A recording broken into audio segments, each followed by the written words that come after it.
to IGN Live at E3 2013. I'm Naomi Kyle, and for the next 3 days, we're going to be streaming exclusive game demos and interviews. Up now, we have a brand new Tom Clancy game that surprised everyone yesterday. It's time for The Division. Thank you, Naomi. I'm joined by Ryan and Nicholas, who are going to tell us more about Tom Clancy's The Division. Big reveal at the Ubisoft conference yesterday. Yes. Let's dive a little deeper into it now. What's The Division all about? Okay, so it's a new Tom Clancy game, and it's an online open world RPG game where you can run around in a huge New York city and explore and have fun together with your friends. And also we're melding that together with RPG mechanics, so leveling up and doing all those really cool stuff, finding new gear and stuff. But we're setting it in a context which we call fragility of society. It's basically, in our game, a deadly virus has been spreading through New York City, striking people so they can't go to work.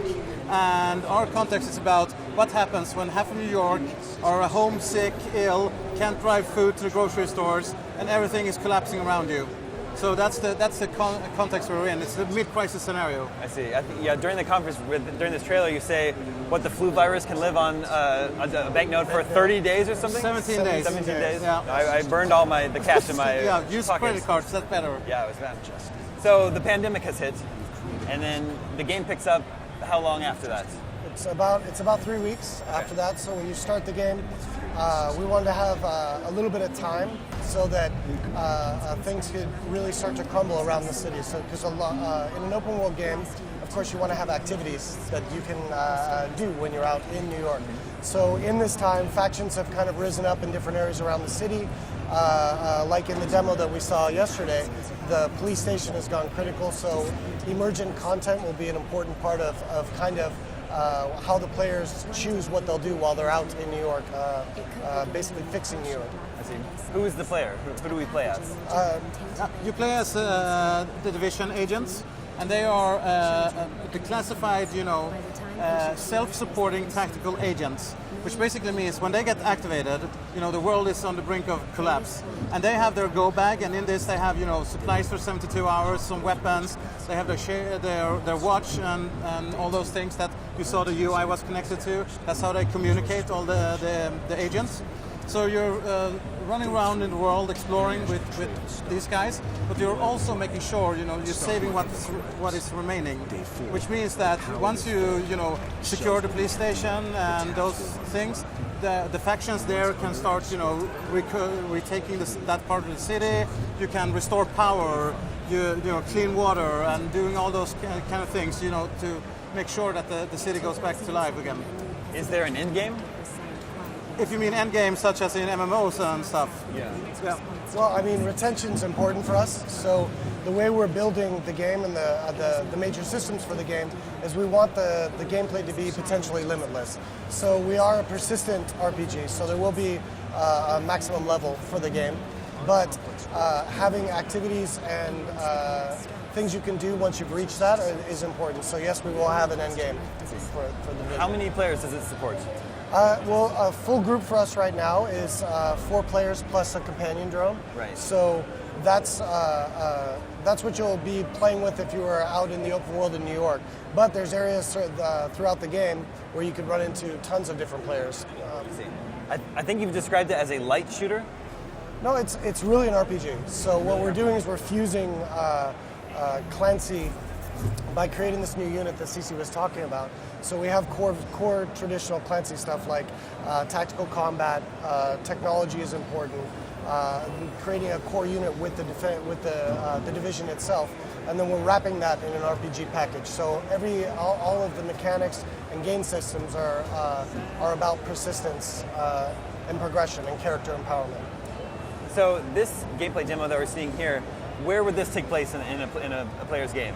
This is Brooklyn, so we kind of wanted to get with the gameplay demo. We're setting up the world a little bit, right, with the demo. So you start out thinking, hearing the Christmas music, everything's all right, and then something is wrong, and you really start to see that we have elements of basically the breakdown of New York. Garbage is everywhere, cars are not working. We have a grocery store that's looted out, and that kind of intros the player here for this section. So we're in Brooklyn for this area of the game, and Right now, we're already grouped with 2 players, actually, with Bronson, who's going to come out of the grocery store, which he was checking for some supplies, and then the tablet player, who right now is AFK because they're lazy. And so this is an example of how the emergent content will work. So rather than guiding you through levels or going through acts, there'll be areas around New York where things are happening without player intervention. So we see here that the police station's in trouble, it's going critical. So we want to go check that out and see what's happening.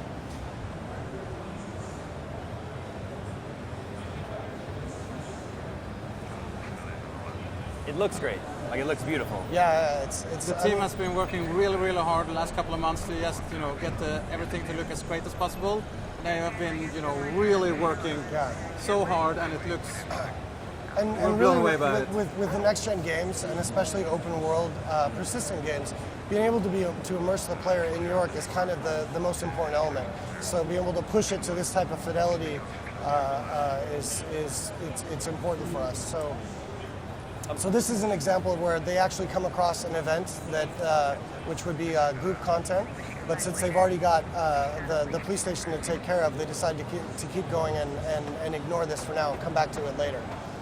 I think a moment ago we were scanning some passersby. Yes. So part of your equipment as a division agent is you have your smartwatch, which is a lot of your interface with your talents and skills and the map itself. But also you have a contact lens, which is kind of like our UI, and that will pick up elements in the world and relay information to you as an agent. So here we do a pulse, which is one of the skills that you have, where you can kind of get more information about the area. And we see that there's something inside the police station. We get some heat tracers. And since Megan is now joined up with us, she's got some support skills loaded. So she tells Nicholas, CC in this case, that he can go ahead and switch up his skills because he doesn't have to worry about keeping himself up in the fight. And that's kind of how our class synergies will work. So there's kind of 2 layers to it. You have a synergy within the weapon itself and the skills you choose to load, which if you can see here, there's 2. But as soon as you start to group with more players, you get the option to change up the skills you have, and it gives you more options, basically. So it's kind of an additive synergy system. And is someone And playing? one thing we're going to see now, really quick here, is that soon the tablet gamer is AFK now, and now he came back. Yeah. So that's our companion gaming, something we are really proud of. And as soon as we knew that we were going to do the game for the next generation of consoles, we sat down and tried to figure out, okay, what can we do with the tablet gaming that's going to revolutionize and make sure, we're doing something really, really cool. So what we're doing now is that you can interact in real time with the tablet and the HD game. So in the tablet gaming, you're seeing it from a bird's eye perspective of the battlefield, and you can tag enemies and you can debuff them and even shoot at them with the drone you're having. But you can also buff your friends and heal them and call out tactical information and all those things. So we're really excited about that, and we think it's going to be really cool with people to interact with the HD game in real time. And also you don't have to do that sitting at the coach, in your coach at home. You can be on the bus as soon as you have an internet connection or at work or whatever and play the game with HD gamers in real time. How do you locate the game from your tablet? Is it through Uplay? There's still some stuff that we're not kind of talking about yet on how that'll work, and that's one of them. But you'll log in like a player, and you'll be able to join the matchmaking system, and you'll get added to a group seamlessly, basically. Yep. So we made it into the police station here. Yes. So everything you come across in the world is going to be important. So obviously, contraband, water bottles, food. Ammunition will be important. So here you see the players, they pick up some extra food, which are consumable buffs in the game. This is, again, the UI kind of getting some updated map information that would go to your smartwatch. We've now secured the police station, which was going critical, so we get some experience and a reward for doing that. And they also give us a code to the armory, the goodie room, so we're going to go ahead back and check that out. And this is kind of to take a look at the Snowdrop, our in-house engine that we're creating specifically for the division, and it's a really good demonstration of our dynamic lighting, the global illumination that we have.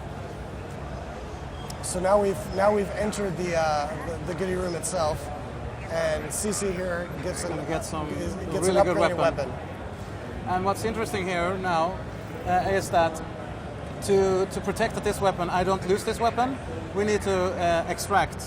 So that's what we're going to do now. We're running out from the building and are scared that other players is going to come and interact with us and maybe take the incredibly cool weapon we got.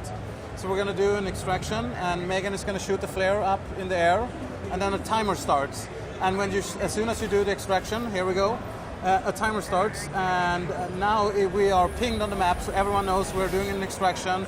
People will come here and they will try to, stop us from doing the extraction, and maybe These are other players. Yeah, there's other players, yeah, and they will try to stop us. And if they succeed, they can take the weapon I found, for example. So there's loot drops. Oh yeah, for sure. Yes. Looting is a big part of the game, and something we really want to, push players to continue going for. Yes, so we have a long communication cycle with you guys, but we really want to make PvP and how we handle PvP in the Division a part of the core experience. So we're not going to separate it out into multiplayer maps.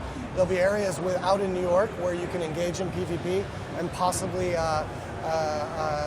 lose some equipment that you may have attained in that area. Nice. So what's the timeline here? When will we get to play the Division? The game is coming out 2014. That's what we're aiming for right now. Oh, 2014. 2014. Yes. Awesome. Well, thanks a lot, you guys. The game's looking really, very cool. Thank you very much. Thank you for your Good time. to be here. This is Tom Clancy's The Division. Back to you, Naomi. Yes, I'm back from a short break. That game, I'm just in absolute awe over it. All right, as for our audience out there, that's you guys. Don't forget to check us out on Facebook or follow at IGN on the Twitters if you want even more content to salt your eyeballs. Trust me, it's actually a lot better than it sounds. Okay, we just saw one Ubisoft game, but there's more where that came from. Next up, it's time to unleash your inner pirate. Assassin's Creed Black Flag is next.